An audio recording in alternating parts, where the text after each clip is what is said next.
All right, welcome to topic 3. So, expansion and reform. So for your first discussion, you're looking at President Andrew Jackson. He really is unique in his time. So prior to him, we had these really polished, proper gentlemen. Andrew Jackson does not care about any of that. He really sees himself as a common man and really wants the common man involved in politics. So it's really interesting, his approach to some things. So you're analyzing that in your response to discussion question 1. Then in discussion question 2, we look at the second Great Awakening. So remember, the first Great Awakening was a religious movement. It takes power of reading the Bible, interpreting the Bible, out of the hands of the Sunday minister and into the lay people, right? The people sitting in the pews. You can read it for yourself. Literacy has improved. Printing presses have made copies of the Bible available to all.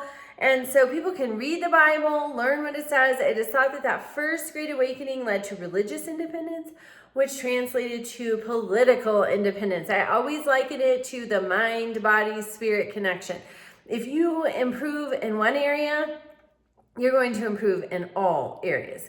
So that when you seek independence in one area, you're going to be seeking independence in all areas. That's what we saw with the first Great Awakening. So now we see the second Great Awakening, and it has some changes in religion and society. So you're analyzing that for your second discussion response. Then the rise of sectionalism.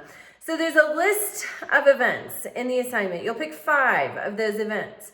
And you're going to put together a lesson about those events. So you create a PowerPoint. So you have an introduction slide. Then you have a slide for each of your 5 events. And you use 50 to 100 words to explain those events. Those can be right on the slide. And then you'll have a conclusion slide and a references slide. So we're looking for probably about 8 slides in total.